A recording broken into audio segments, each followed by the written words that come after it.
Dear people of the internet, I bring you a video where I will be talking and showing you how I make my graphics. I want to try and inspire you all to make your own graphics and show you that you can do it. For this video, I will use Photoshop, but I want to try and make this video so that you can follow with whatever program you prefer. So, for this video, I will make a layout. And if you like the video, I can make others going over how I make my logos and other graphics. I just also want to say that this is my way of doing it. There are other ways to make a layout. This is just the way I do it. Inspiration. Before we begin making graphics, let's get some inspiration. It is different where and how people get theirs. But what works for me is usually to have a topic in mind. What am I going to use my graphics for? Once I have established what I need to create graphics pieces for, let's say a randomizer or a let's play. Next, I like to dive more into what the game is about. Take different elements from themes and important events in the game.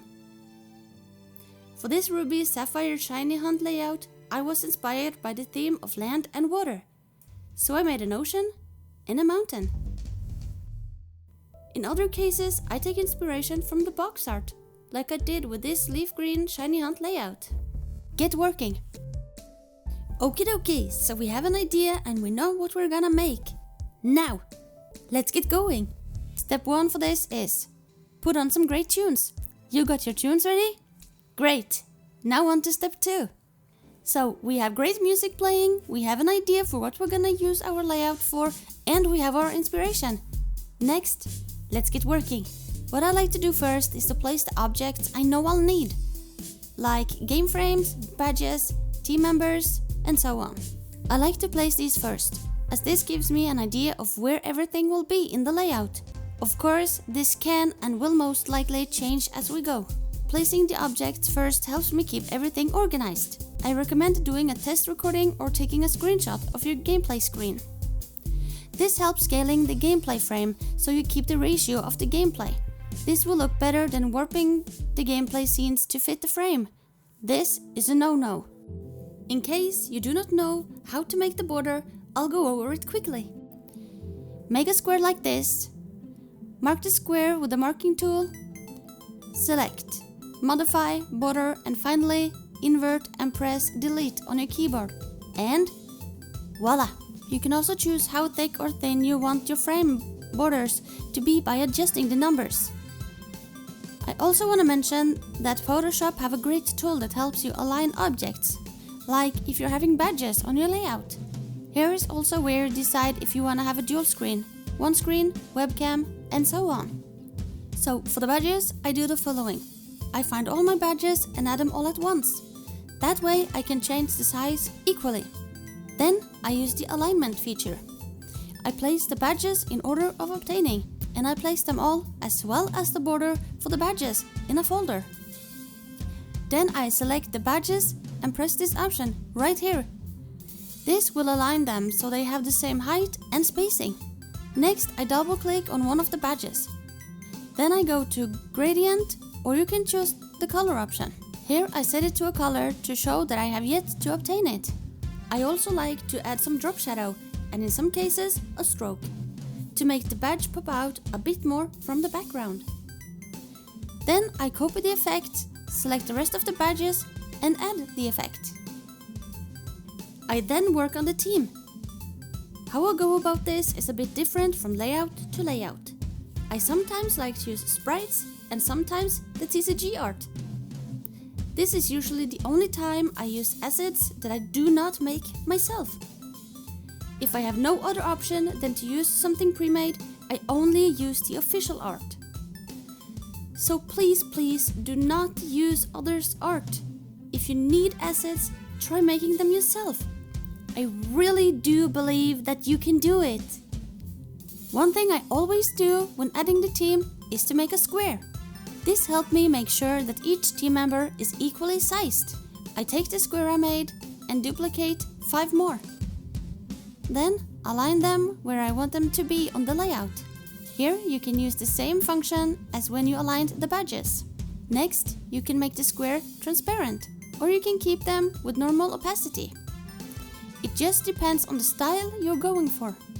Next, I like to add the Pokeball and making it transparent too. If I use Sprite, they will be on the top of this.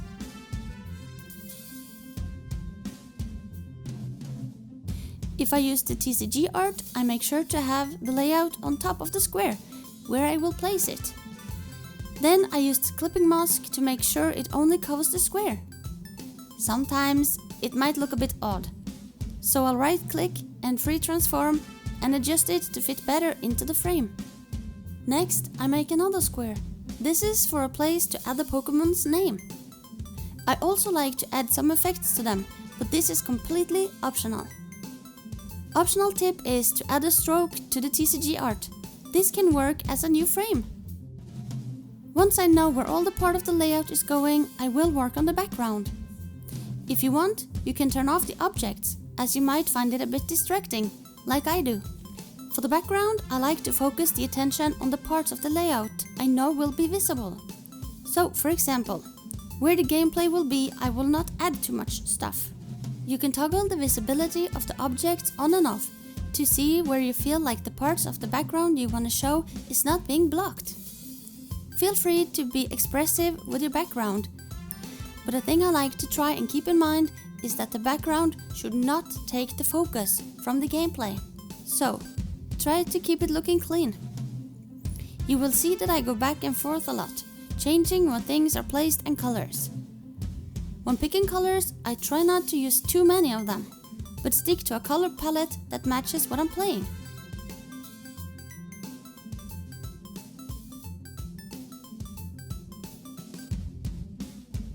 This field is something I'm still learning and trying to improve, as I feel like this is what I'm having the hardest time with.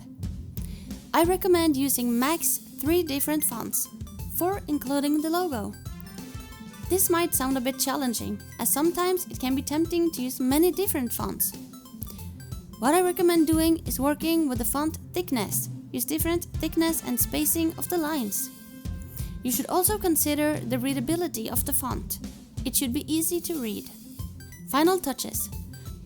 Once we have everything in place, we can do the finishing touches. Add shadows, change colors, fonts, and so on. We can now also add our final assets. Of course, the layout can still change from now until it gets added onto the video. But this is hopefully a good starting point.